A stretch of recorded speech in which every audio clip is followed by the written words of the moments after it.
What a morning I've had. What a day I've had so far. I got home late last night. I was out with the guys. I wake up 6:30. I watched that Arsenal performance, and I couldn't believe the trash I saw. Went back to sleep, and then I woke up and watched Barcelona, Espanyol on one screen, and Liverpool, Fulham on the other screen. And you know what? It reminded me why I enjoy watching football. It reminded me why I enjoy watching this beautiful game. First of all, guys, I finally see the sun again. I finally see my team has won a game. Liverpool Football Club has won a game. And I watched this game with no expectation. I'm watching every game this season with zero expectation. I just hope we win. I don't expect it. I don't believe in it. I just hope it happens. And I'm so glad that today of all days, it actually happened. And it happened in such a beautiful, beautiful way. But guys, look, talk about the Liverpool game. Talk about the Barcelona game as well. Start with the Barcelona game because that's the game that entertained me the most, right? Lamine Yamal today, I run out of words to talk about this guy. I'm out of words to describe this guy. 2 assists, 1 goal. I know it's a jammy goal at the end of the game. He tackles Dimitrovic, gets his goal. But the corner for Ferran Torres, Lamine Yamal has unlocked Ferran Torres again.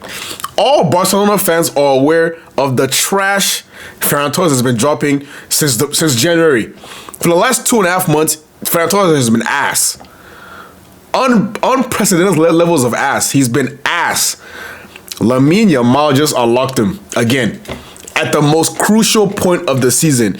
They're gonna need Ferran Torres maybe in the midweek against Atletico Madrid, but today's performance from Lamine Yamal was absolutely. It was just perfect. It was just brilliant. It was just everything you need from a superstar player. He delivers on a consistent basis. And shout out to Marcus Rashford, gets his goal as well, makes it 4-1. Shout out Frankie de Jong, comes back from injury. Now you have Pedri. Now you have Frankie de Jong potentially on Tuesday or whatever it is against Atletico Madrid. I'm not sure what happened to Gerard Martin. I think he picked up an injury. That would be a huge blow because Kubarsi is already suspended for that game. Hopefully, Gerard Martin can be fit for that game. Otherwise, what's the center back pairing going to look like? Araujo and Eric Garcia, maybe that's not good. But this Barcelona team, they give chances away. Yes, Espanyol had chances to score today. They had, chances to obviously when Barcelona go up 2-0, they call it back to 2-1. There's chances at 2-1 to make it 2-2 to really, really put pressure on Barcelona. And Barcelona have effectively won La Liga today. That performance has effectively ended. Yet we said yesterday, put the fries on the bag. It was cooked. It was all over. Saxophone is playing in the background. But today was the day, I think they officially ended. I think yesterday it was, a 6-point lead. Now it's a 9-point lead. Let me just make sure it's a 9-point lead. 9-point lead, and it's just done.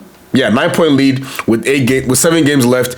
I can't see how Barcelona can throw it away from this position, but that was such a brilliant performance from that attack. Fermin Lopez was brilliant. Lamine Yamal was brilliant.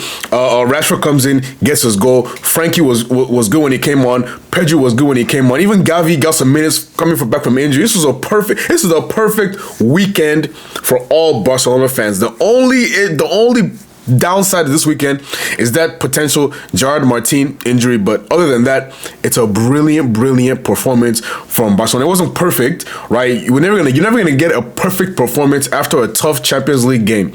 It's not possible. It's just not sustainable to play a Champions League game and then play in the mid and the weekend and play at your usual levels. But then again, I just saw Bayern beat St. Pauli 6-0 away, resting half their team. So I guess there's different levels for different teams, but Bayern is probably the best team in the world right now. But that was a great performance for Barcelona. Great from Lamine Yamal. But now let's go to Anfield. Liverpool, Fulham, and guys, I finally see the sun. It was raining all morning. It was cloudy all morning. I can look outside. I finally see the sun.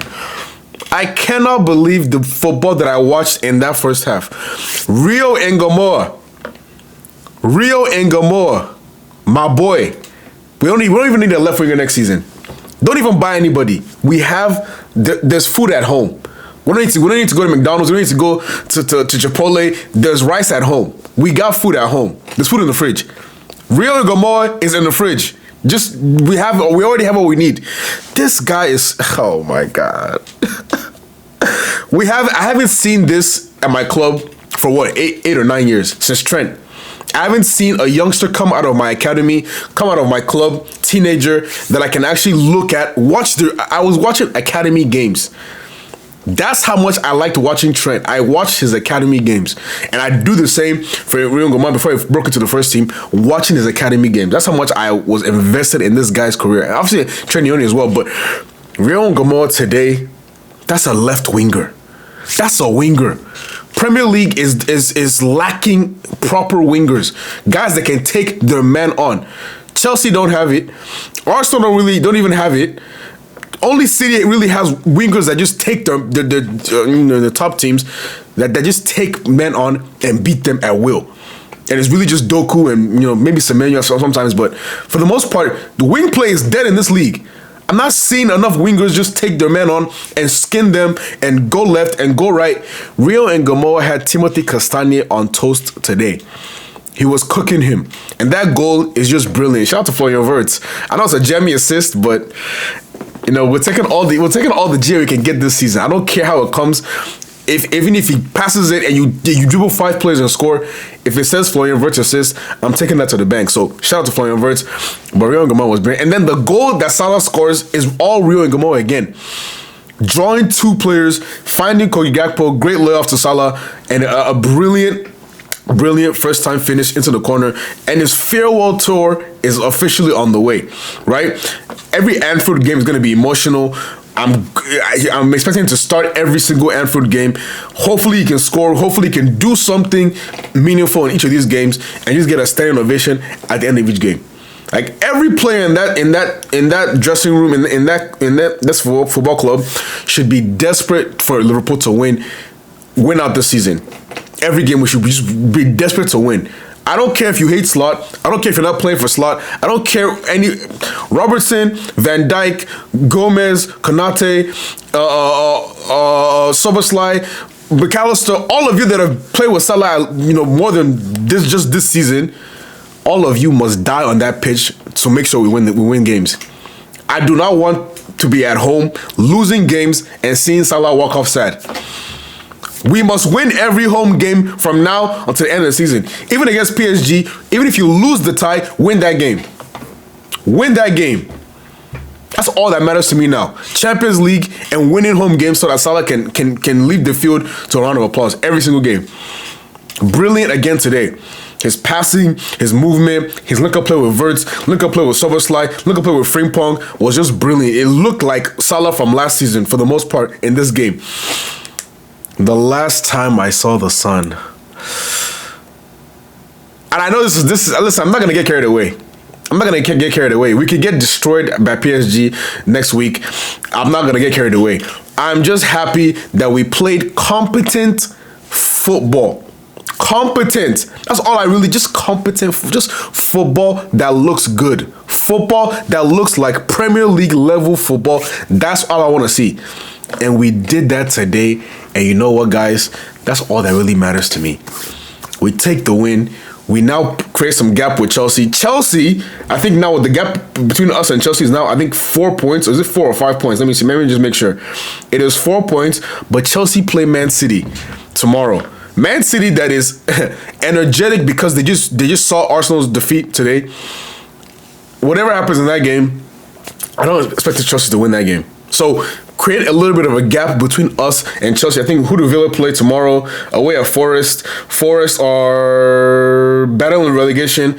That would be a tough game for Villa as well. So hopefully this can be some kind of momentum boost.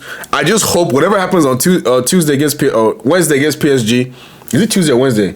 Whatever day it is, against PSG, I just hope that doesn't influence the rest of the Premier League season. Whatever happens in that game, please don't influence the Premier League season. Unless you win, then that's great influence. But guys, what a weekend! What a weekend we've had. Real Madrid effectively lose La Liga. Arsenal are about to slip up in the Premier League title. Barcelona effectively win La Liga. Liverpool win today as well, and then we have Chelsea and Man City tomorrow. This has been a great weekend of football so far, and it's gonna get even better. So guys, please let me know your thoughts in the comments. Please like the video, subscribe to the channel, and I will see you all very, very soon. Peace out.